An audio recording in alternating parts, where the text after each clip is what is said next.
안녕하세요. 저는 30대 여성입니다.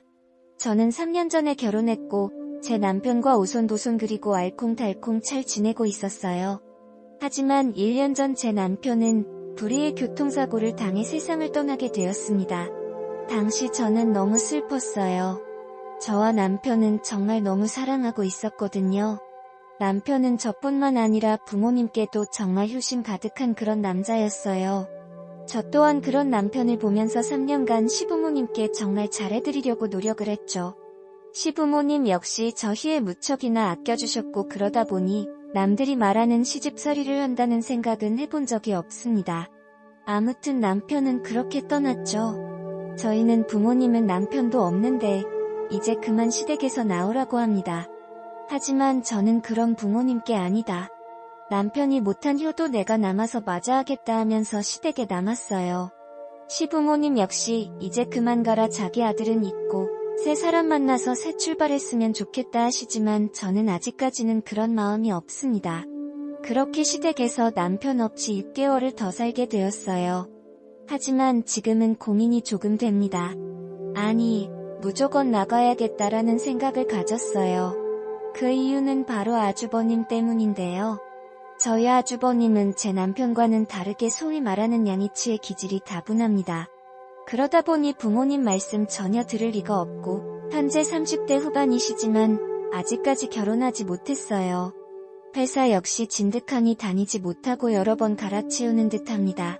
아무튼 저는 죽은 제 남편을 대신해서 시부모님뿐만 아니라 아주버님까지도 마치 제가 동생이 된 듯 챙겨드리고 있어요. 그런 아주버님은 저를 굉장히 편하다고 느꼈을까요? 아니면 제게 다른 감정을 느껴서였을까요? 6개월 전 그날 아주버님은 밖에서 술을 진탕 드시고 오신 날이었어요. 늦은 밤 시간이었기 때문에 저희 시부모님께서는 당연히 주무시고 계셨어요. 저 또한 마찬가지 제 방에서 잠을 자고 있었습니다. 그런데 누군가 제 다리를 만지는 느낌이 들었어요. 저는 너무 놀라 눈을 떴고 제 눈앞에는 술 취한 아주버님이 계셨어요. 아주버님에게 지금 뭐 하시는 거예요?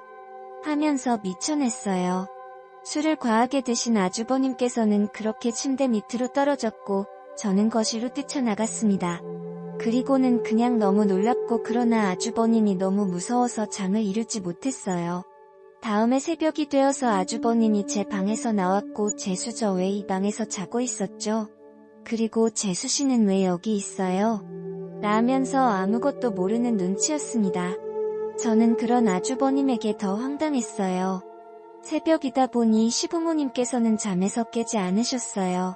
그래서 저는 아주버님에게 사실대로 말해줬습니다. 그러니 당연히 재수 씨는 자기가 못할 짓을 했네요 하면서 죄송하다며 거듭 사과를 하셨어요. 저는 그런 아주버님께 다음에 또 이러면 어머님 아버님께 다 말씀드릴 거다라면서 따끔히 경고를 했습니다. 당연히 다음에 이런 일이 또 있으리라는 상상도 못한 채 말이죠. 아주버님께 경고를 하고 난 후 얼마 지나지 않았을 때입니다. 그날은 비가 추적추적 내리더라고요. 아주버님은 새로 들어간 회사 사람들과 회식 자리를 갖는다며 늦게 들어온다고 연락이 왔어요. 저는 그렇구나 했고 어머님께서는 술 많이 먹지 말라고 하며 전화를 끊었죠. 하지만 아주버님께서는 다음날 새벽이 되어서야 집에 들어오셨어요. 아마도 제가 물을 마시러 잠에서 잠을 깼을 때가 새벽 1시쯤이었는데 현관에는 아주버니 신발이 없었으니까요.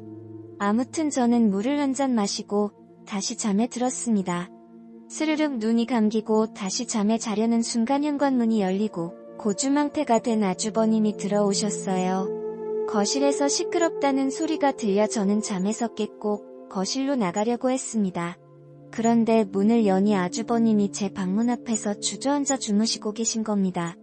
저는 아주버님을 깨웠고 여기서 주무시면 안 된다고 방에 들어가서 주무시라고 했어요. 그러자 아주버님은 아무 말 하지 않고 일어섰습니다. 방으로 가는 줄 알았죠. 그런데 그 방이 아닌 제 방으로 들어갔고 저를 끌고 들어가더라고요. 그리고는 자신의 옷을 주섬주섬 벗으려고 했습니다. 저는 그런 아주버님께 지금 뭐하는 짓이에요? 하면서 큰 소리로 말했어요. 정말 그 나라 뭔 일이 있겠구나 싶어서 시부모님께서 일어나셔서 제 방으로 왔으면 좋겠다 싶은 마음에 말이죠. 하지만 시부모님께서는 일어나지 않았어요. 그렇지만 휴가는 있었나 봐요. 아주버님께서는 너무 놀라서 정신을 차렸고 제게 미안하다며 거듭 사과를 하십니다. 저는 그런 아주버님이 너무 무서워 자리에 주저앉아 눈물을 흘렸어요. 아주버님은 그런 저를 보며 어쩔 줄 몰라하며 계속해서 사과를 하면서 저를 달래주었어요. 술만 마시면 저려범하려 하는 아주버님 때문에 너무 스트레스를 받습니다. 그리고 이제는 너무 무섭더라고요. 하지만 시부모님을 보게 되면 남편 얼굴이 자꾸만 떠올라 어쩔 줄 모르겠습니다. 아무래도 그런 일이 있다 보니 아주버님과 저는 서로 마주하는 일이 없게 되었고 서먹서먹하고 변해버렸죠. 가끔 가족끼리 한자리에 모여 식사를 하게 되는 자리가 있을 때면 그런 저와 아주버님을 보시고는 시부모님께서 한 소리 하십니다. 가족끼리 왜 그리 서먹하게 앉아있냐? 둘이 무슨 일이냐? 면서 말이죠. 저는 차마 아무 말 못하고 입을 떼지 않는데 아주버님은 아니라며 재수랑 잘 지냈는데 엄마랑 아빠가 괜히 그러는 거다 합니다.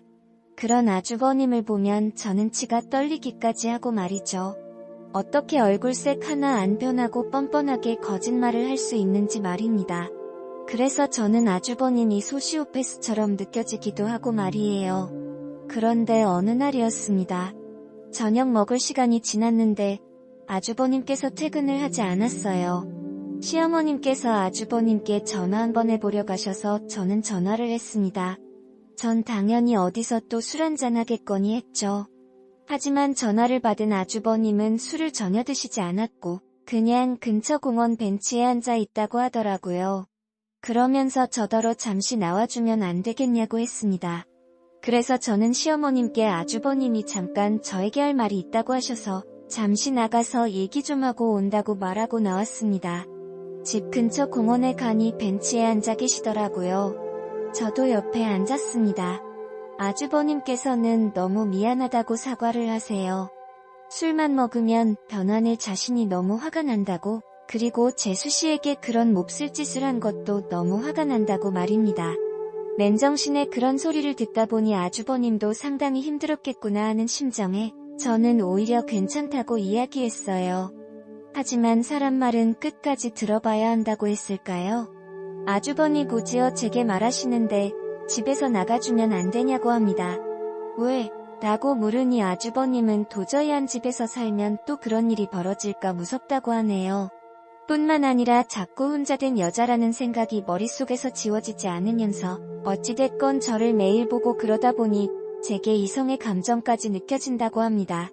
그렇지만 자신 역시 아끼던 친동생이 여자라는 생각은 변함이 없고 그러다 보니 절대 있어서는 안 될 행동이다라는 것을 느꼈다고 하네요. 자꾸만 그런 생각이 머릿속에서 지워지지 않아 더 이상 함께 살면 안 되겠다면서 저더러 나가라고 합니다.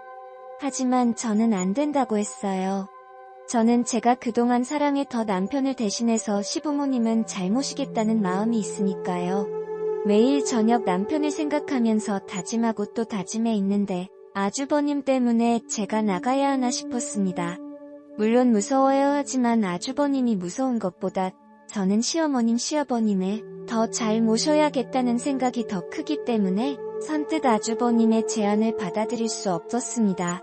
그런데 아주버님이 시부모님께 무슨 이야기를 어떤 식으로 말씀드렸는지 모르겠지만요.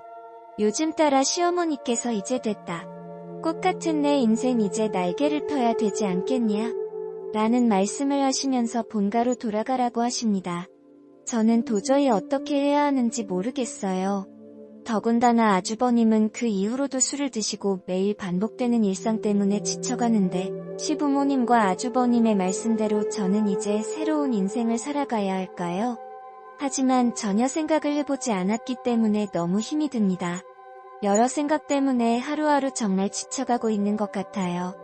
혹여나 이런 제게 진심 어린 조언을 해주셨으면 좋겠어서 글 한번 남겨봅니다. 준비한 사연 모두 읽어봤습니다. 정말 한마디 한마디에 읽으면서 가슴이 미어지네요. 제 생각에는 시부모님 말씀대로 이제는 님께서 새로운 삶을 살아봤으면 좋겠습니다. 아직 30대 여자라면 꽃다운 나이라 생각이 되고 지금까지 해왔던 지극정성이었던 모습을 떠올려 본다면 충분히 새로운 삶을 살 수 있는 자격이 되는 것 같아요.